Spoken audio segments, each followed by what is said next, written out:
Yo, we got a little different view today. I'm not digging it. I'm not digging it. I think it's way too much of the outside is involved, but it is what it is. This is the equipment at the moment. There will be more funding. There will be more grants on their way for enhanced production, um, development, and research. Enhanced production, development, and research. Woo! It was, man, it's been an intense 3 weeks, and I'm just finally have the ability to be a bit calmer, we should say. I was about to say relax, but I don't know about that word, relax. Uh, I think it's a higher level of responsibility when when you understand it's not really relaxing. It's just maybe things are a bit calmer at the moment, because when you have like a big goals and you have a big vision, um, I don't know if you could ever relax. Uh, you, it, it's like every part of your life, almost serves a purpose. Like I'm here to recover. I'm here in whatever Thailand, that's coming up. I'm here in Italy, that's coming up. Mexico, that's coming up. I'm here to embrace, enjoy, and recover this from this location in this area. Um, Maybe the concept of variety is not so much a concept of like vacating your area. People say they go on a vacation, but also, it's the idea of variety. Having variety. Like, a lot of people do enjoy. Some get to experience more variety than others, and I think a part of that is, like I said, relaxing. No, you're kind of set up. That's what I'm working towards. I'm setting up my life to be just so optimal for me. It's like I don't need to relax. Like I'm relaxed in that sense that I'm setting up my life uh, to to complement me.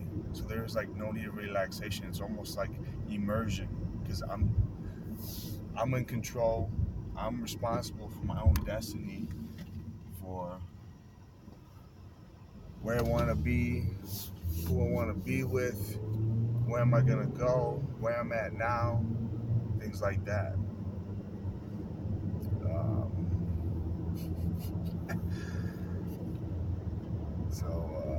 I mean, maybe some people are like, "Hey, he didn't fucking start off with the woo." Maybe because I got the essential oil diffuser back here. I'm probably gonna get it set up by somebody, maybe to be more on the dash in the front area. I don't know. It seems to be coming out well. You want the right one? It seems to be. I can smell it, and it's just that's something I know, or I've experienced is when I started the essential oil diffuser. When I started using that, one of the first things I noticed was like the oh, the mood improvement. Like that's, I don't know. That may be an odd way to put it, but in a general way to put it. But it's like your overall improvement of your mood, and that could be because of a variety of things like enhanced focus, enhanced emotional control. Almost like not much can bother you. You're you feel so at ease that stressors in the office or at home or just wherever you put that essential oil diffuser, whatever room, whatever area it's in, if there's like, a high volume of stressors, it improves your ability to deal with those stressors. So you're like so at ease for whatever reason. And I think, I don't know how accurate this statistic is, but like I remember back when I was living in Wyoming, I don't know what company it was. doTERRA is like a popular one, but I'm pretty sure this woman, she was like a sales rep for an essential oil, and we were talking about diffusers, and then like the various methods of how to implement essential oils like in a daily regimen. And we mentioned topical. I'm not sure. Maybe they mentioned spray. Some of them are edible. I think this particular brand, that was kind of like what set them apart, is they were so natural, so organic that you could consume them orally with no problems, no issues. So, what was that at with that? Oh, and then she got to the diffuser part, and she said that she started comparing like the other methods, and she said it was like diffuser had the most bioavailability. Like when you have it in diffused form, when your essential oils are in diffused form, your body can absorb it the most. Like it has the highest percentage of absorption rate. I think she might have said something like 80 to 90%, or maybe like 90 to 100%, whereas like topical was like at a lower percentage. And same thing with oral. So I don't know. That's just how much I value essential oil diffuser. I'm a tech guy. Like I'm a food guy, and I'm a tech guy. That's kind of how I explain why I carry some of the specific equipment I got, like my man bag.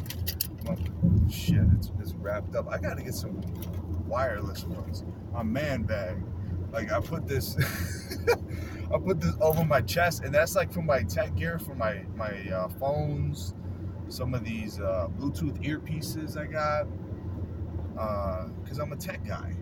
I like to be versatile, mobile, and just extremely productive with my time. So having some of these accessories enhances my overall abilities based on whatever the lifestyle I want to live.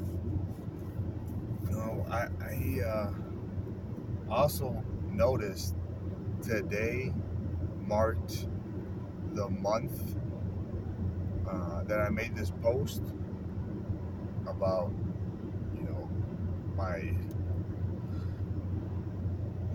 you could say my I was about to say my body goals or whatever. It feels like there's a better way to describe it. My body goals, yeah. How my body looks. Like, so it's October 8th. Yeah, October 8th, I said, like, let's see where I'm at November 8th. Let's maintain accountability. That's a big value. That's a big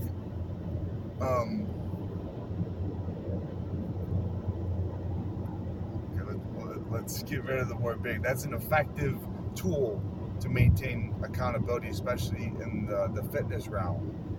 If you need to, or if you want to improve yourself physically, whether that be putting on muscle mass, losing fat, post pictures of your body on social media.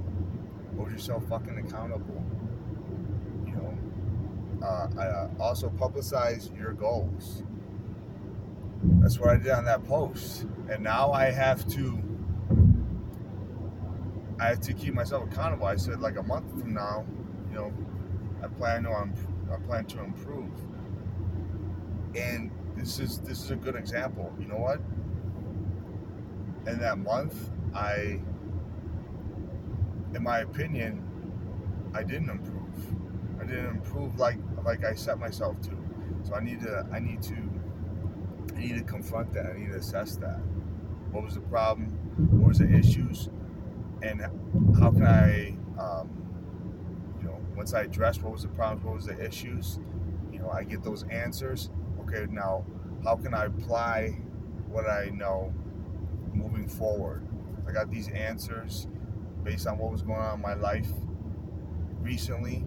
I came up with these answers as to why uh, I was unable to improve at the standard I've set for myself. Why wasn't I able to do that? Go over them, set up a plan to adapt to similar or identical problems in the future. So next month, it's going to be a more accurate or even better protocol to or regarding my body composition goals.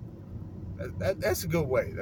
I like that term. I remember German body composition by Charles Poliquin. I think he made a book. I think there's a book on that by Charles Poliquin, which is all about German body composition training.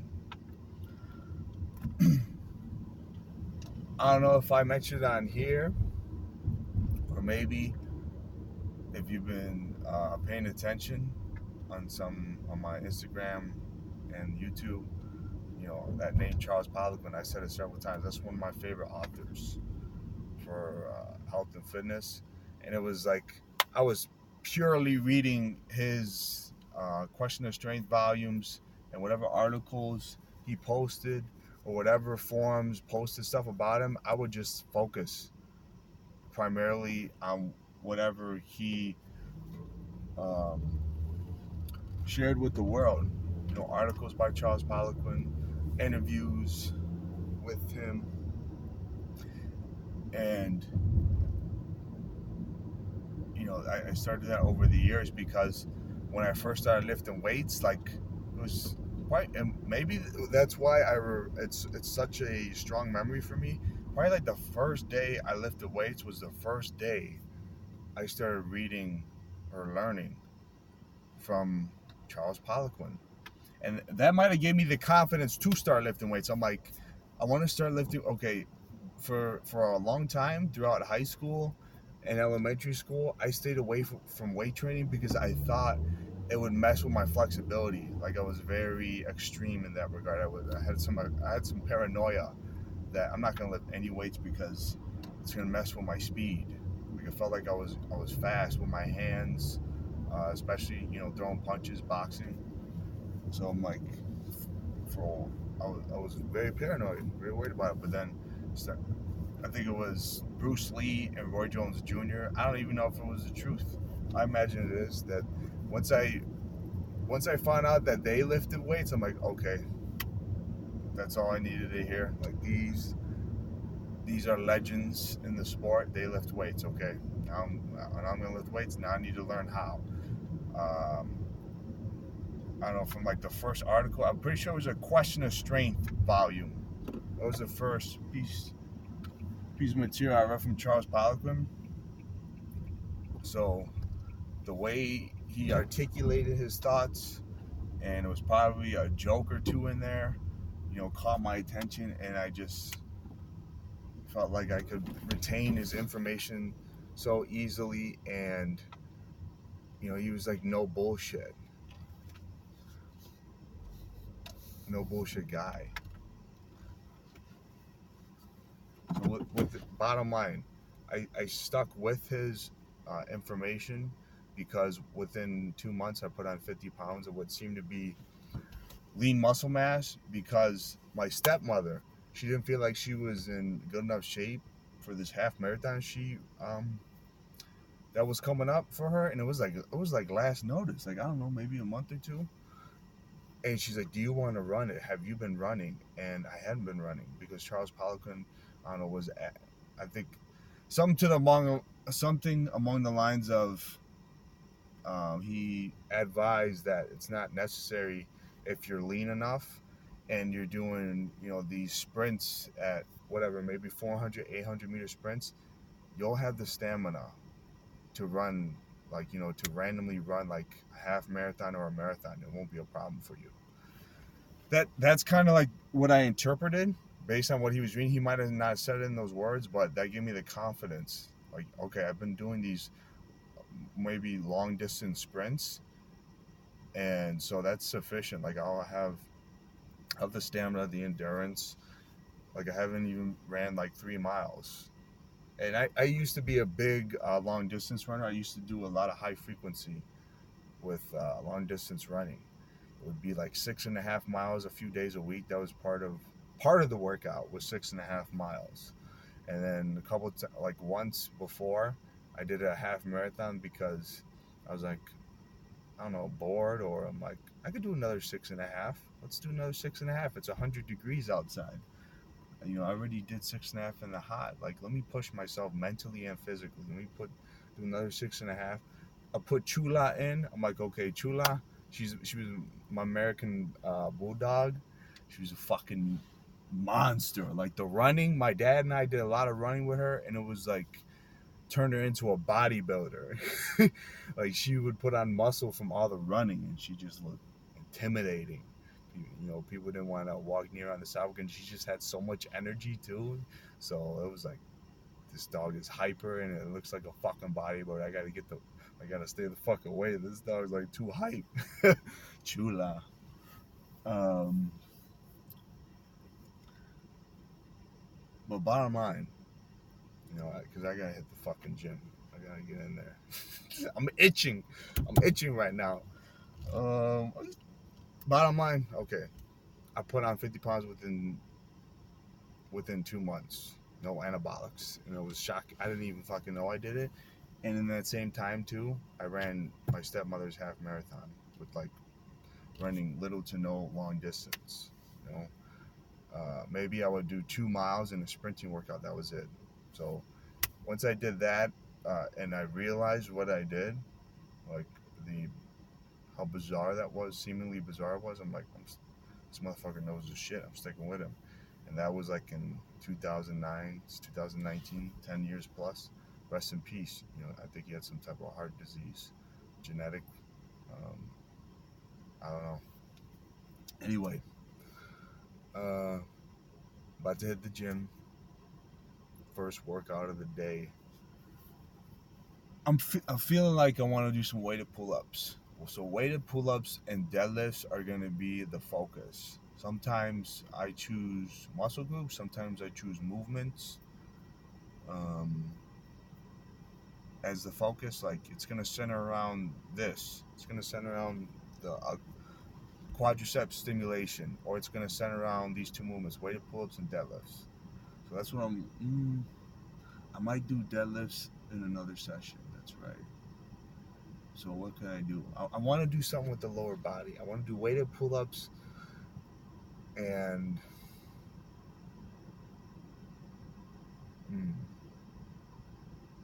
I could always do squats.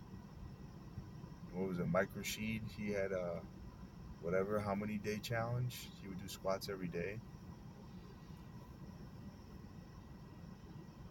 I just don't know. Let's see if pull up, squat. You know what? That'd be some crazy shit. That's like a superset I do, or I do a couple squats and a couple pull-ups, and I have like the weighted pull-up chain because I like doing weighted pull-ups. What was it more? I think I did close to 200-pound weighted pull-up. Um, hmm, I don't know. And there's some controversy because back, okay, my back. I want to stimulate my back, and I want to stimulate my fucking arms. Like, what better way than weighted pull-ups? um, it's like the bottom. I could do snatches. That's some lower body stimulation. I could do snatches. Lunges. There is some controversy that, like, I remember hearing back squat. That's like a lower back exercise, pretty much. Like, somebody had a theory about that, so I'm leaning towards back squat. I need to make a fucking decision. I'm itching, like I said. I'll be posting that picture, and then, to maintain accountability for myself, I'm gonna transform. I'm gonna get in the best shape of my life in my 30s. I'm gonna be in the best shape of my life in my 30s. And then who knows what the 40s is going to bring. Maybe then I even up it again. But that's what's going to happen. I turned 30 recently. I'm in the best shape, and I'll live in a very fulfilling life. Contribution, positive impact, revolutionizing the medical field. Thanks for setting me up for success. But that's the goddamn truth. I told Amber that. Um, I just felt like it was part of my destiny, and it doesn't matter what she said, um, but I'm focusing on what I said and what I'm setting forth to do. And as I've been getting smarter, as I've gotten older, and as I've been learning from previous mistakes, previous errors, um, I'm able to detect, you know, problems in relationships, transactions, interactions in general. I'm able to identify a bit more and set myself up for success and surround myself with the right type of people. Um, I have no regrets in life. No regrets. I believe sometimes some mistakes you make are so unique to you, so unique to your journey, and they were specifically meant for you to go through because you have a different journey. You have different goals, a different lifestyle. If you're truly staying focused on your own journey and understand and embrace your individuality, you know, with the vision of leaving, with the vision of giving the world something that wasn't here before you, contributing to the world with something uniquely your own. I think if you have that as a core value,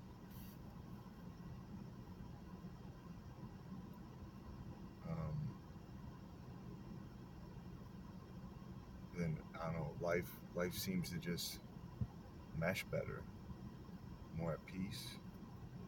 Um, and I think that's because it's a peaceful goal. It's about contribution, serving, contributing, serving, impacting positively.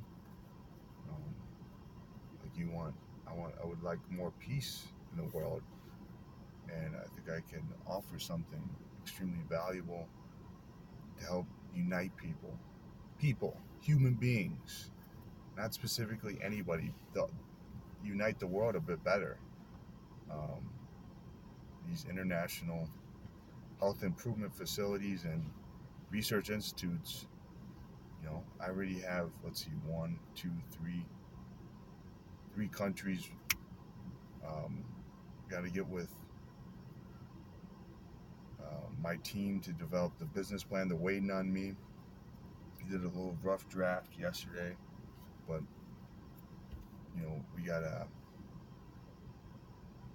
give our due diligence to that because we're impacting people's lives, and we're researching with the intent of contributing something powerfully positive and beneficial for the world, time and time again, with different research goals.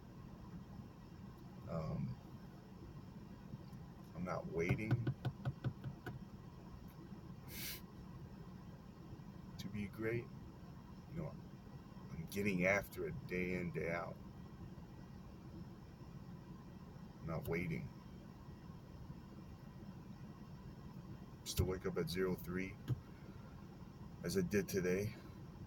Um, I'm not waiting. I advise you do the same. Don't wait. Be great. Peace out, baby.